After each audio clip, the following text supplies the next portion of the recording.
Hi, welcome to True Health and Wellness Hub here in Sonoma Valley. This is our kickoff, and we are going to share with you all kinds of practitioners here in the Sonoma Valley, what they do, what kind of techniques they use, and who they help. If you've seen Western medicine practitioners and it's just not fixing what you have going on, these professionals might have an answer for you.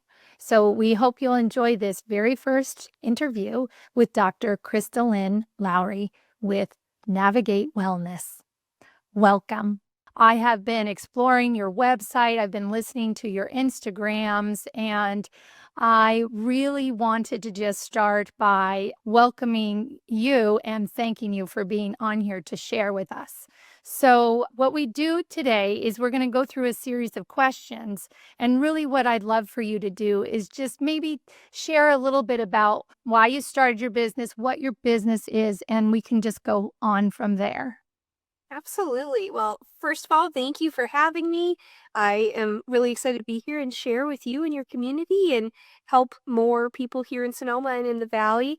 My background is actually I'm not from Sonoma. My husband was born and raised here, so I'm relatively new to the Sonoma area. We've been here for almost 2 years, but I founded Navigate Wellness, which is my business, and that is really a holistic women's clinic, I guess. But I kind of hate the word clinic sometimes because it feels so not connected. And really, what we aim to do is help women feel educated, empowered, and really heard, listened to, validated in whatever part of their womanhood journey they're in.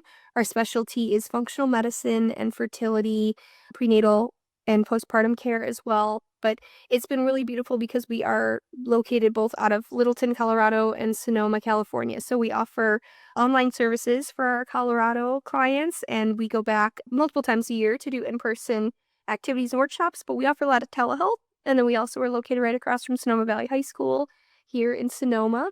I'm happy to share a little bit about the background, how I arrived here, if that would be beneficial or Yeah, interesting. yes, absolutely. Because I think everyone who goes into whatever career they're in starts somewhere and winds up somewhere else oftentimes. And I think that's just being guided to that thing that really spoke to you. So, yes, would you please share and tell us how you got to this place? That feels very aligned with my story for sure. My background is actually in genetics and cancer research, so it was almost a 180, right? Very big switch. When I was young, my father was type 1 diabetic his entire life, and so it was something that I worked at the University of Minnesota when I was a student in the Schulze Diabetes Institute. I was really passionate about health. I was like, great, we're gonna cure diabetes. I ended up leaving that role over. There was a lot of study done on primates, and I didn't ethically feel aligned with primate studies, so I left that job and I ended up going into the MyCab program for molecular immunology and cancer biology at the University of Minnesota. It was a wonderful experience, but really, as we worked on those projects, I found a deep lack for my values, and no one was really asking why. We were researching in utero pediatric cancer, and we were dealing with women who would be birthing babies who would be lucky to see, their first or second birthday.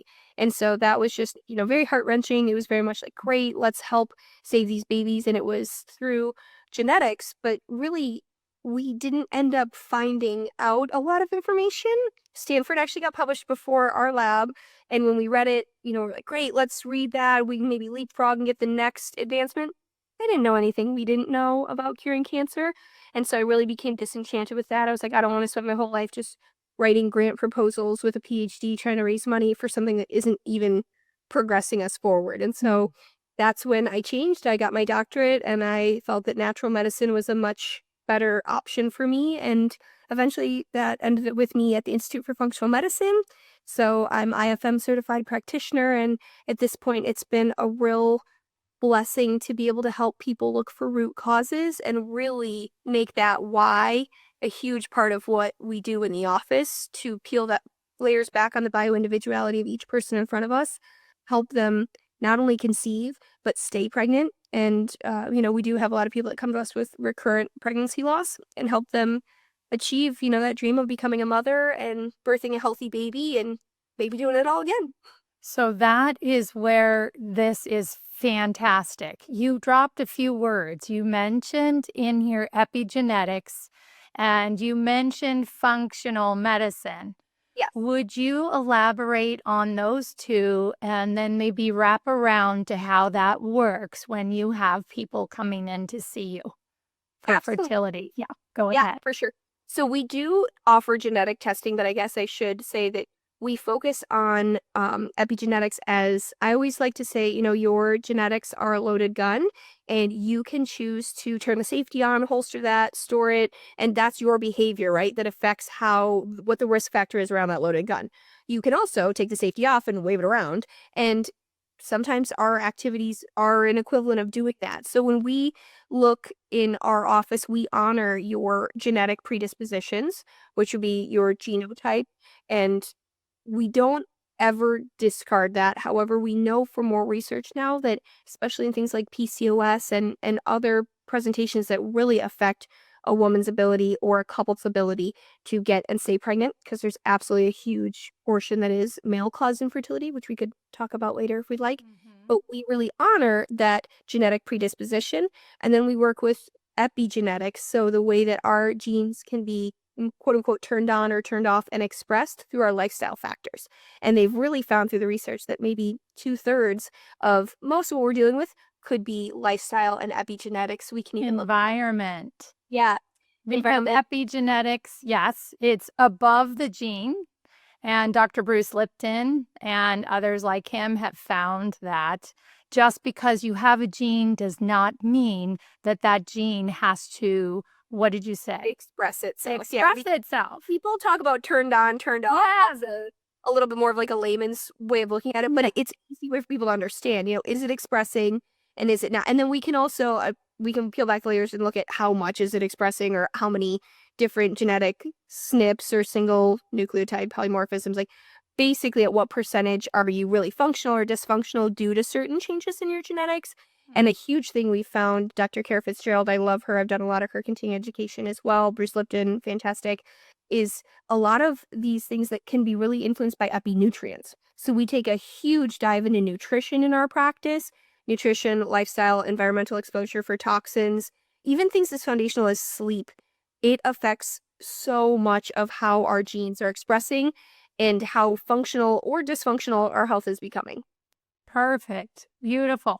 So when you do this, when you're working with each, like we could pick just one individual person, who are these people and why and how do they benefit? You could give like a few examples of people you've worked with and what it looks like for them to Yeah, come we and can see. absolutely break down a couple case studies. Yeah, That would be fun. One thing I would love to say for anybody listening is genetic testing. One of the big things people like, do I have to do genetic testing if I come into your office? No, you do not have to do genetic testing. We just honor that. And I would say only about 50% of the clients that come into our office want genetic testing. You absolutely can do it through like 23andMe or something like that. We use Nordic Labs because your data is a lot more secure, we find, through a very trustworthy company like that. We really trust them versus some of the, big things people see in the news media with like, oh, 23andMe or Ancestry.com or this was hacked or somebody bought your data. And I don't want to be part of that. So we use Nordic Labs. You do not have to have genetic testing. So we could talk about a case study of, let's say, somebody who did have genetic testing done. Either they brought it with themselves, they've had recurrent miscarriages, they're not sure what's going on, they had a semen analysis done and DNA fragmentation test done on semen. That looks really good. So we're like, okay, great. It's not male cause, because like 50% of early miscarriages, male cause, right? So that's something that I just think is not. Wait, say that again. Yeah. 50% or more of early like miscarriage can actually be due to poor semen, poor sperm quality. So if you're getting a very baseline semen analysis, with anybody that comes to us that's had recurrent miscarriages, we recommend that they do a DNA fragmentation test on the sperm to just see, hey, which partner is maybe contributing the lion's share of troubles, or is this very even? Is it more one person or the other? Because I think it's traditionally always fallen to the woman. Oh, miscarriage, got to be a female problem. That's just so far from the truth. Okay. So yeah, we want to make sure both partners are working. We say making babies is definitely a team sport, and preconception prep is a team sport too. So these are not just recommendations when we have women that work with us. we're typically working with couples ideally, or at least the other partner is in on being your accountability buddy for all of the good habit changes or things that we choose to implement to make those distinctive shifts in health expression and fertility. Okay, so can you give us an example of some successes that you've witnessed, maybe a couple? Yeah, absolutely. So let's talk about that person that I was thinking of, that she came to me and she knew that she had MTHFR homozygous positive. So this is something that there's a lot of big words in there. Yes, MTHFR sounds like a swear word, and sometimes living with it feels like. So that means that she doesn't methylate well. And there's a lot of different genes that can code for methylation. This was some of the very first research that was done on epigenetics, was looking at methylation pathways. So this woman does not convert folic acid to a form of folate that your body can use. This is something that more people know about now, but not everybody does. So she came to me and said, "Hey, I saw your," I think it was like a Instagram post to me. She was like, "I saw you have MTHFR. I have MTHFR. I want to know what to do about this." So we worked with her. We looked at micronutrients. We looked at her sleep. We looked at her toxic load. So we pulled things like liver enzymes. We looked at her thyroid health. So we got foundational functional medicine labs, which just, I always like to joke, functional medicine is probably just what primary care really always should have been if your doctor had enough time to do it the way we'd all like to. So we looked a little bit deeper than just a thyroid stimulating hormone or just a fasting glucose. We looked at blood sugar, toxicity in liver. We looked at her hormones, and then we also looked at her micronutrient levels. We got her on a much higher quality prenatal. She'd been on a prenatal. She's like, "I'm doing all the right things." She'd bought them all at the big brand grocery store, so it had folic acid in it, which Oh, to convert. we So don't want that. yeah, so we don't want that. There is a portion of population that could convert that, but it's not my best recommendation. It's a lot cheaper to buy a better quality prenatal than to have genetic testing done. But a lot of people suffering recurrent miscarriages, they want the data. So we cleaned up her sleep hygiene. She was falling asleep with the TV on. She wasn't honoring, good sleep hygiene, which really affects the way that your body utilizes. There's a million things we go down, but for her, it caused a lot of blood sugar instability. So she wasn't managing her blood sugar well. We got her eating a little bit better. Her blood sugar came more into balance. We got her micronutrients replete. They took 4 months off from trying, and we worked on dad's health as well. Cut out alcohol, which is so unpopular in Sonoma Valley. That's just a really unpopular thing to recommend somebody does. That would be my number one pushback with clients in Northern California. I know, the wine is so great. And she was able to successfully conceive 3 months after starting trying again, so 7 months from starting to work with us, and they had their baby last fall, and she's cute as a button. And Fantastic. yeah, and she's also been able to have good support from her therapist in postpartum. She was very concerned about postpartum anxiety or depression, and she has really not postpartum is challenging, but she's not had a lot of really scary issues like she had after a couple of her miscarriages, which carries a whole nother Yes, host of of emotions. course. But Yeah. it's, really positive thing, and they're actually talking about maybe baby number 2 next year. Oh, man, that's fantastic.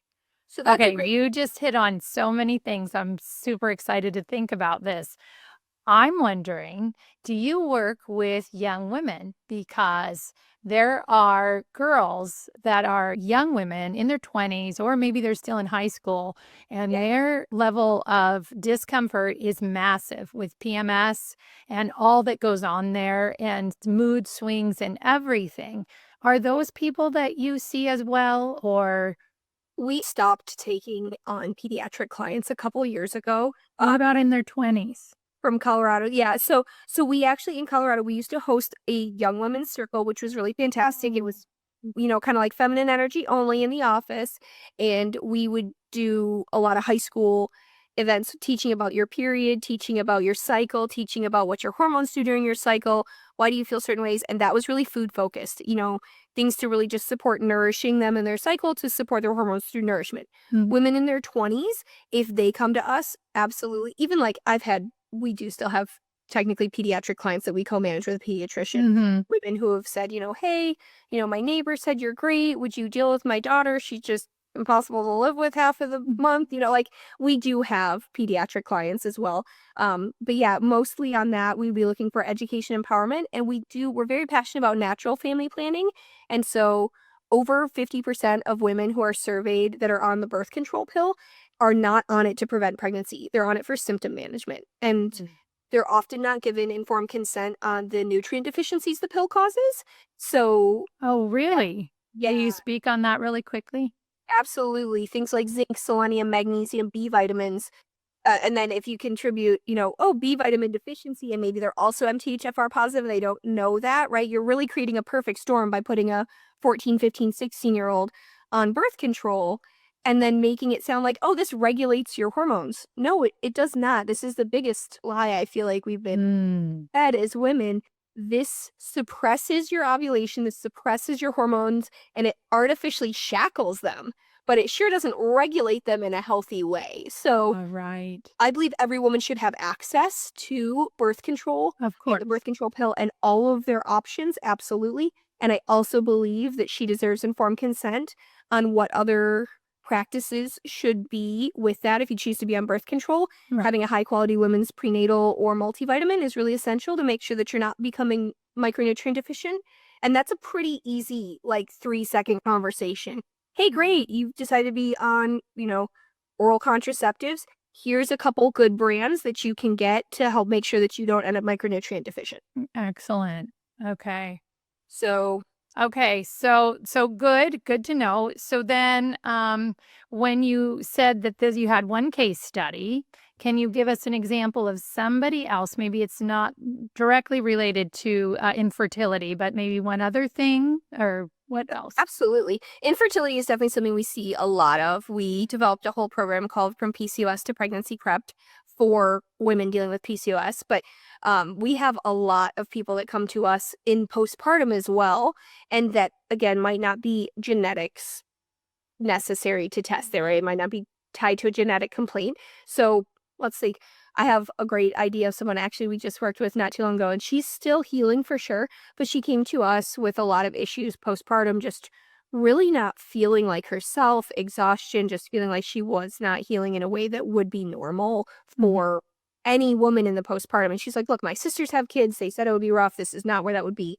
So she went to her just primary care OB-GYN, right? It was like, I don't feel well. I don't feel well. I think it's my thyroid. I want my hormones tested. She was still breastfeeding, so they kind of pushed her off. So, mama, if you're listening to this, I know breastfeeding changes your hormone profile. That does not mean you just have to suffer until you decide to wean. And I think that's something also that the Western Really? Why? They can do something about that? there's a lot we can do that doesn't Okay. have to be drugs or other things, but like I hear so often people go, I'm just going to wean because I just need my body back, or I'm never going to heal until I wean. So then maybe someone who told me when they were pregnant, hey, I'd really like to breastfeed for a year because I know it's so good for my baby. I know it's good for me for risk factors later in life. Then they end up not meeting that goal because they didn't get the right support through their breastfeeding journey. Mhm. So there absolutely is support. It is bio-individual, and it's okay to breastfeed, to not breastfeed, to wean early, to wean late, to All of it. we support you 100%. Right.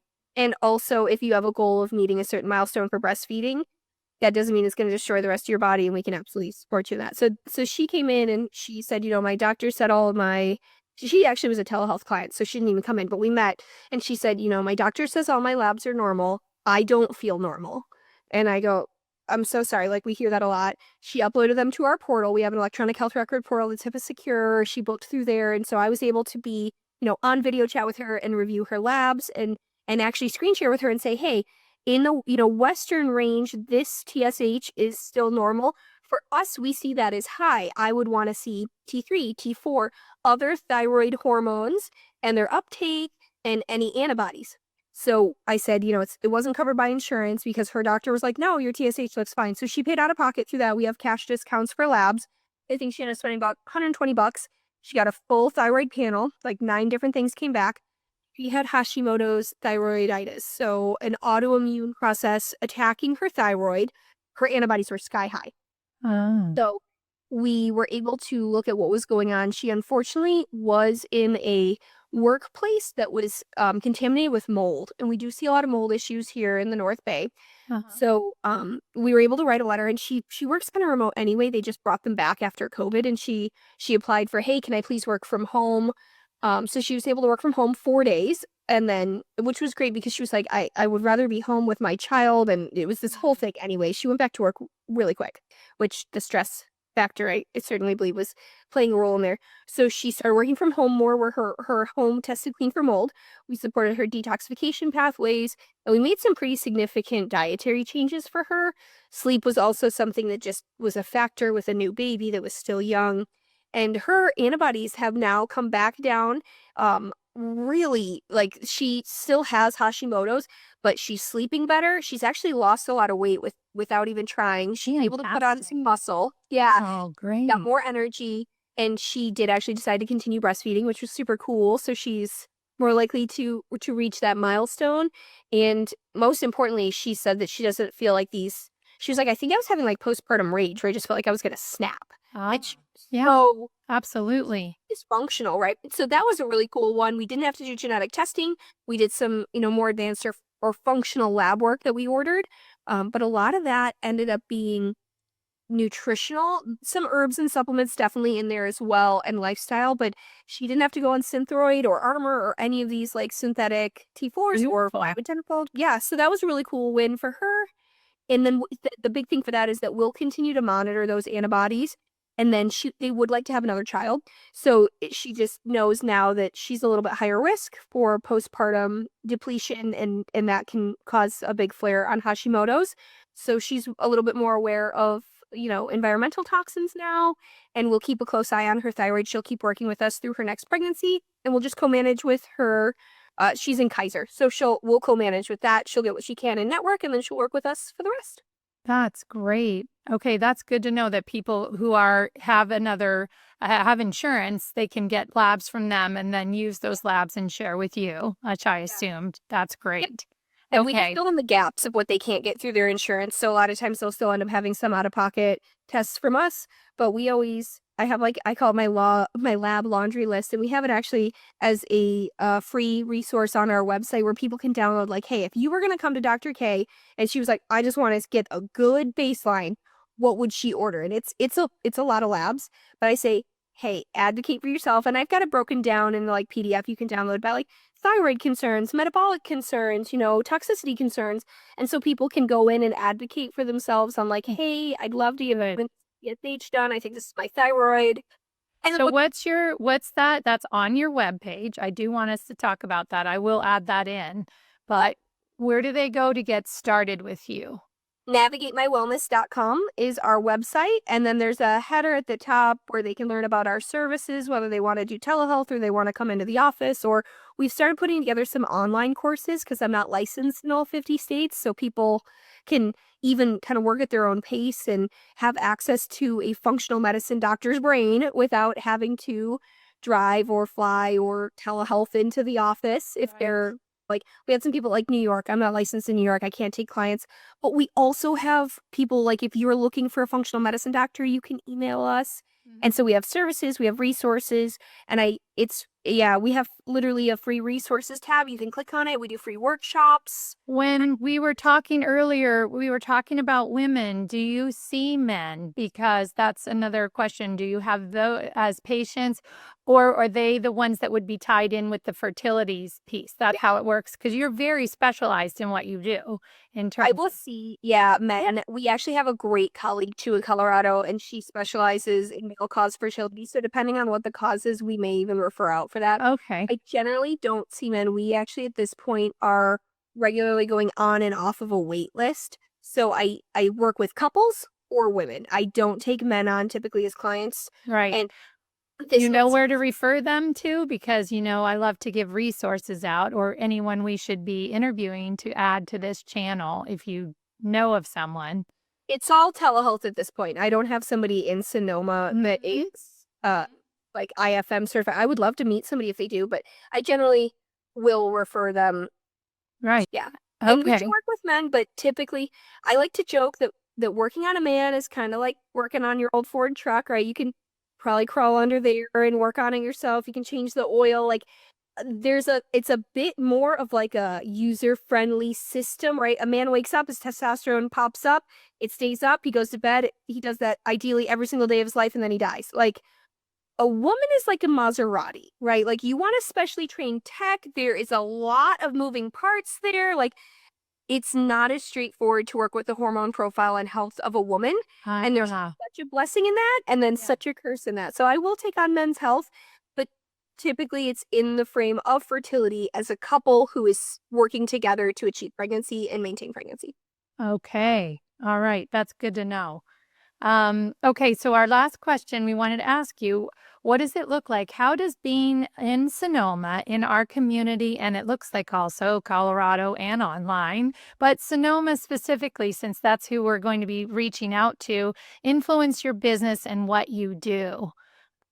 I think being in Sonoma has been such a blessing. I'll be honest, I'm originally from Michigan, spent a lot of my life in Colorado. I've really loved, yeah, I mean, it's just so beautiful, and it's a totally different life. Yeah. It is such a great community to be part of because I think Sonoma facilitates an environment where people can thrive under the care of a functional medicine doctor better than any place I've ever lived, because our town is so, like, actually health oriented, which I think a lot of people either take for granted or don't recognize. I biked to work today, right? Mhm. Like, you can bike. I bike to get groceries. I run into my patients at the grocery store, at Sonoma Market, or even at Whole Foods. Yeah. We have 2 farmers markets every single week. Yeah. Like, you can actually get sunshine, get fresh air. There are hiking trails. You're in charge of your own sleep, and technology being put on, its own schedule for protecting your sleep.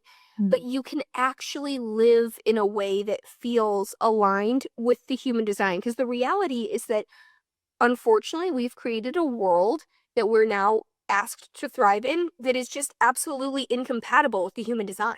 Yeah, we're living indoors, we're working indoors, and occasionally going outdoors, Yeah. which should We're be stressed out. completely flipped. It should be Yeah. completely flipped. Yeah. There's so much, I mean, not in here because I have it turned off. Obviously, this is my office, but like, artificial light is one of the biggest endocrine disruptors of our age. And it's just not acknowledged. Like, your space is so beautiful. What a healing, natural light in there. Most doctor's offices, fluorescent lights. You're getting 15-minute appointments, that oh so thorough checkup. And it's just not doing us any service. So I think Sonoma has been beautiful. Everyone goes out on Tuesday in the summer. Tonight, today is a Tuesday at the time of this recording. There will be thousands of people in the plaza with their phones away, laughing with their children, playing yard games, sharing a meal, outside on the ground, sitting on the grass. Like, what could be healthier, right? So Sonoma has been a beautiful and very aligned place to have a holistic women's health practice. Yay. Well, fantastic. Yeah. Okay, so we're going to put up all of these things about where they can reach you. Here in Sonoma, you're operating inside of Peak Performance and Wellness right there, 99-1 Broadway. And it looks like you've got your also Instagram and Pinterest. So anywhere you've got a Pinterest. What's on Pinterest? We actually love Pinterest. I mean, it's not just for like fun recipes and cute clothes and like maybe redesigning your house. We are most active on Instagram at Navigate My Wellness. We use the same people everywhere. It's navigatemywellness.com. That's got tons of resources. I'm in the stories most days trying to give you, like, if you DM me, it's me or my team is in there as well. But we're in there answering them. We'll answer them anonymously on a story. And on Pinterest, we're sharing resources to our blogs, our emails, free resources. It's just another way to make sure that people are getting the resources they want. And then if something strikes a chord and they're like, you know what, I want to look at this on a bio-individual basis, that's when they can book a consult with us and see if it's the right fit to work with us. We are out of network. So for some people, they really want to make sure it's a good fit before they, use their HSA dollars or whatever to work with us. But yeah, great results. Definitely cheaper to work with us than do even one round of IVF. And our results are really fantastic. And That's beautiful. so, Wonderful. yeah. Well, your energy and your enthusiasm is a sign of probably what you bring to every person that you work with. So I'm very pleased to have interviewed you on here and looking forward to another segment where we're going to interview your husband, who works at Peak Performance. So leading up to that, share with us a little bit about what he does. My husband is Dr. Martin Hodgson. He is a chiropractic biophysics trained chiropractor. So we're right across from the high school, and he runs and operates out of Peak Performance and Posture, which kind of mentioned. He specializes in things like scoliosis, disc injuries, whiplash, great if somebody's been in a car crash or has long-term chronic issues that are structural in nature. So he uses a combination of the chiropractic adjustments based specifically off their posture and their biomechanics, as well as off their x-rays to design custom tractions. And that's combined with physiotherapy and home care, as well as home traction. So it's really custom, kind of, you can see how we ended up together, right? Yeah. We like to look at root causes. Yeah. So he's looking at the biomechanics in the nervous system, and I'm looking at like metabolic and nutritional and lifestyle medicine. So Fantastic. Okay, so I heard you refer to yourself as Dr. K. Do people call you Dr. K too? I started in family practice, and both the name Krystalyn and my last name Lowery are very hard for children. So Okay. I became Dr. K over a decade ago, and it's definitely stuck. It's way easier. Lowery with the L and the R is so hard for kids. Oh, sure. Krystalyn is a mouthful, so Dr. K it is, and yeah, I've been that for years now. I love it. Well, thank you so much. Thank you for being here and for sharing what you do and where people can find you. Okay. Perfect. All right. We'll see all you guys at the farmer's market. There you go.